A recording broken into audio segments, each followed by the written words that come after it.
وہ بہویں آج کل ساسوں کو بالکل ہی لفٹ کرانا چھوڑ دیا انہوں نے. ساسیں بھی ظلم کرتی ہیں مگر بہویں بھی کوئی اتنی نیک نہیں ہے. ساسیں بھی ظلم کر رہی ہیں لیکن بہو بھی یہ نہیں کہ چلو یار میں آئی ہوں تو میرے میاں کی ماں ہے تو تھوڑا سا اپنی ماں جیسا تھوڑا سا سمجھ لوں. کبھی کبھار ساس کو غصہ آئے تو چپ کر کے برداشت کر لوں کہ بڑے ہیں, بڑوں کا اسلام میں کیا ہے.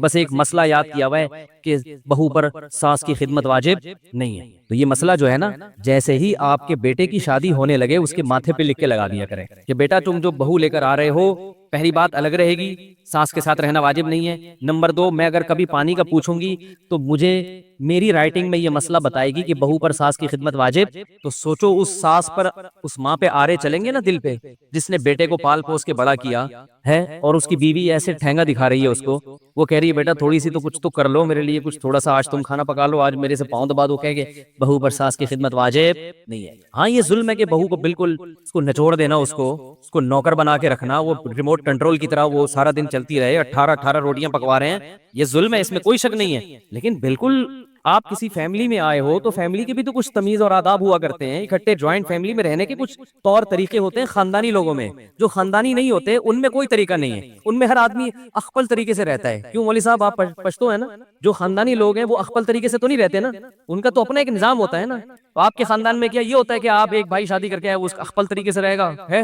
دیکھو اخپل طریقہ نہیں ہوتا, ہر آدمی کا اخپل طریقہ, خاندان کا ایک مستقل ایک رواج ہوتا ہے. بھائی ہمارے خاندان میں ایسے ہوتا ہے, تو آپ کو اس خاندان کے لحاظ سے چلنا پڑے گا, کیونکہ آپ رخصت ہو کے اس خاندان میں آئی ہو. تو اس خاندان کی جو پرمپرا ہے جب تک شریعت کے خلاف نہ ہو تو آپ کو اس پرمپرا کا خیال بولو بھائی کرنا پڑے گا. شریعت نے اس بارے میں کوئی لگا بندہ ضابطہ نہیں بنایا, بس شریعت نے کہا عاشروہن بالمعروف, عرف کے مطابق چلو, عرف کے مطابق. ہاں وہ عرف اگر ظلم پر مبنی ہے, اس میں اگر بہو سے 18 روٹیاں پکوائی جا رہی ہیں, ایک صاحب آئے کہنے لگے میری بیوی سے میرے ابا اور میری اماں 18 روٹیاں پکواتی ہیں ایک ٹائم پہ, دوپہر بھی 18 شام بھی 18. میں نے کہا 18 بندے ہیں گھر میں, کہہ رہے نہیں وہ مزدوروں کے لیے بھی فلانے کے. میں نے کہا بھائی جان یہ کیا ہے, یہ ظلم ہے یار. کبھی چلو ہو گیا مہمان آ رہے ہیں, لیکن رو اتنا تو یہ تو زیادہ ہو گئی نا. تو ایسا ظلم ہو رہا ہو تو ایک الگ بات ہے, لیکن بالکل ہاتھ کھینچ لینا تو یہ غلط ہے بھائی. یہ خاندانی لوگوں میں ایسا نہیں ہوتا. اس پر میرا ایک بیان ہے کہ کیا بہو پر ساس کی خدمت واجب ہے, تو اس پر میں نے قرآن و سنت کی روشنی میں پورا ایک مدلل بیان کے یوٹیوب پہ سرچ کریں گے آ جائے گا. لیکن میں پھر کہتا ہوں کہ ساسیں اس کا ناجائز فائدہ نہ اٹھائیں. ساس 2 کام کر لینا تو گھر جنت بن جائے. نمبر 1 کہ تانے نہ دیا کرے. بہو نے کوئی الٹی چیز پکا دی تو محبت سے سمجھائے ماشاءاللہ بڑی پیاری چیز بنائی ہے, اگر تھوڑا سا نمک اور کم کر لو تو اس میں مزہ دوبالا ہو جائے گا. ایسے یہ جو تم نے گوشت گلایا ہے نا دیسی مرغے کا, بیٹا یہ بڑا پیارا گوشت گلایا ہے تم نے, تھوڑی دیر اور چولہے پہ پکتی تو اور مکھن جیسا ہو جاتا. یہ اسٹائل بات کرنے کا ساسوں کا نہیں ہوتا. ساس کا اسٹائل بتاؤں کیسا ہوتا ہے, گوشت گلا نا, وہ گلا نہیں کچا رہ گیا. ان کے تو ماں باپ نے کھانا پکانا نہیں سکھایا ہے, تمہیں تمہاری ماں نے روٹی پکانا نہیں سکھائی ہے, بول کے بھی گئی تھی جلا دیا. تو جب اس طرح کے طنز ہوتے ہیں, پڑی ہوئی سوتی رہتی ہے, تمہارے باپ نے تمہیں سکھایا نہیں کچھ, تم ڈائریکٹ ماں باپ پر آ کے تانے, تو اس کے دل میں نفرت کے جذبات پیدا ہوتے ہیں. کیونکہ اسے پتا ہی میری حقیقی ماں نہیں ہے, تمیز سے چلے گی تو ہم بھی تمیز سے چلیں گے بھائی. تمیز سے ہی تو, محبت سے تو بات کرو, طنز تو نہ کرو, تانے تو نہ دو. دوسرا اس پر اس کے بوجھ سے زیادہ کام نہ ڈالا جائے, کام لیا جائے. گھر میں فارغ نہیں کسی کو بیٹھ, جب جوائنٹ فیملی میں ہے تو سب کو مشترک رہنا ہے, کچھ نہ کچھ گھلنا جلنا ہے. پیڑے کھانے کے لیے کوئی بھی نہیں آیا, آپ کا میاں بھی تو اتنی خدمت کر رہا ہے نا گھر میں, لا لا کے پھل بھی, یہ چیزیں اس پر واجب تھوڑی ہیں, لیکن اخلاقی ذمہ داری ہے. پھل کھلانا شوہر پر واجب نہیں ہے, اخلاقی ذمہ داری ہے. علاج کرنا شوہر پر واجب نہیں ہے, پتہ ہے آپ کو, علاج کرنا, بیوی بیمار ہو جائے بیوی کا علاج شوہر پہ واجب نہیں ہے. کیوں؟ اس لیے کہ آپ خود بیمار ہو جاتی ہو تو اپنا علاج واجب نہیں ہے, تو بیوی کا کہاں سے واجب ہو گیا؟ پرہیز واجب ہے. بیوی کو نزلہ ہو گیا تو شوہر پرہیز کرا سکتا ہے, ٹھنڈے پانی سے پرہیز, آئس کریم سے پرہیز, کھچڑی کھاؤ 3 دن تک. لیکن غیر اخلاقی حرکت ہے نا علاج نہ کرانا, وہ بیچاری کہاں جائے گی علاج کے لیے؟ تو جیسے شوہر کی اخلاقی ذمہ داری ہے کہ خود بیمار ہو تو اپنا بھی علاج کرو, بیوی بیمار ہو جائے تو اس کا بھی علاج کرو. تو جب وہ اپنی اخلاقی ذمہ داریاں پوری کر رہا ہے تو ساس کی خدمت, گھر میں سب کے ساتھ مشترکہ رہنا, یہ بھی آپ کی اخلاقی ذمہ داری ہے. سمجھ میں آ رہی ہے بات کہ نہیں آ رہی؟ یہ اخلاقی, اس میں شریعت نے پابندی نہیں لگائی بلکہ ترغیب دی ہے, اخلاقیات کا تقاضا ہے. دیکھو جابر بن عبداللہ رضی اللہ تعالیٰ عنہ کی زوجہ کا انتقال ہو گیا تھا یا طلاق ہو گئی تھی, تو حضرت جابر بن عبداللہ کی چھوٹی چھوٹی بہنیں تھیں. تو حضرت جابر بن عبداللہ نے شادی کی, تو آپ صلی اللہ علیہ وسلم نے ان سے پوچھا کہ اے جابر تم نے کس سے شادی کی ہے, بیوہ سے یا